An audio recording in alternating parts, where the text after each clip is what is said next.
नमस्कार, आप देख रहे हैं जय टीवी। आपके साथ मैं हूं ज्योत्सना पाटनी।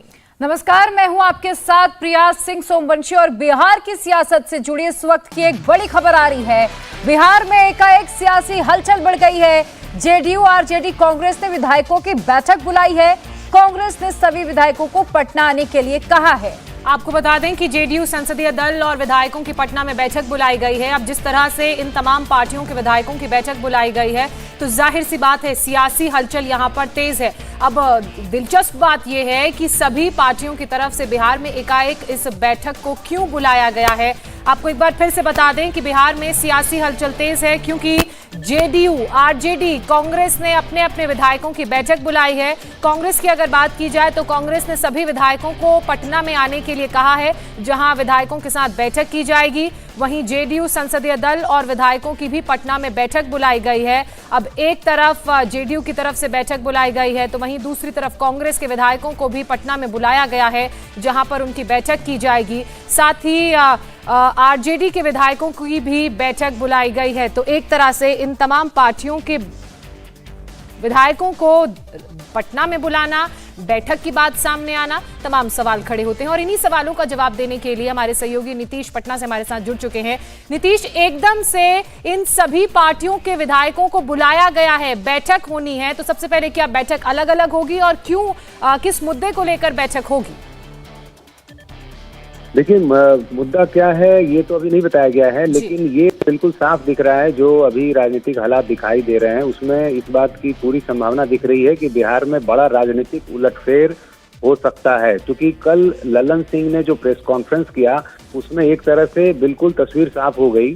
और जिस तरह से षड्यंत्र रचे जाने की बात उन्होंने कही, नाम भले पार्टी बीजेपी का नहीं लिया, लेकिन सब जानते हैं कि इशारा बीजेपी पर षड्यंत्र रचने का था आरसीपी सिंह के बहाने। तो जब ललन सिंह ने ये बात कह दी है तो इससे बिल्कुल साफ हो गया कि कहीं ना कहीं अब स्थिति इस हद तक पहुंच गई है कि अब एनडीए से बाहर निकलना चाह रही है जेडीयू, और आधार उसका होगा आरसीपी सिंह पर षड्यंत्र रचने का आरोप। और इसके अलावा नीति आयोग की बैठक में नीतीश कुमार कल शामिल नहीं हुए। इसके अलावा आरजेडी की तरफ से जिस तरह से हमले नहीं किए जा रहे थे नीतीश कुमार पर, तो इन सारी परिस्थितियां बता रही हैं कि कहीं ना कहीं ये चलिए, मतलब नीतीश, अब वो समय आ गया है। बिल्कुल वो समय आ गया है नीतीश। और सवाल इस लिहाज से भी खड़े हो रहे हैं कि क्या नीतीश कुमार आरजेडी के साथ सरकार बनाने की तरफ आगे बढ़ रहे हैं, क्योंकि जो यहां से सियासी संकेत मिल रहे हैं वो इसी तरफ इशारा कर रहे हैं। बिल्कुल, और लगातार आप देखें कई ऐसी परिस्थितियां रही हैं जिसमें ये साफ तौर पर दिख रहा है कि नीतीश कुमार पिछले कई महीनों से इन सब चीजों में लगे हुए थे। आप याद कीजिए, जब इफ्तार पार्टी हुई थी, नीतीश कुमार पैदल चलकर गए थे तेजस्वी यादव के घर पर, और जबकि इससे पहले वो इस तरह से नहीं करते रहे, काफी पहले उन्होंने ऐसा किया था। उस समय भी इस बात की चर्चा हुई थी कि कहीं नीतीश कुमार फिर तो नहीं कुछ करने वाले हैं।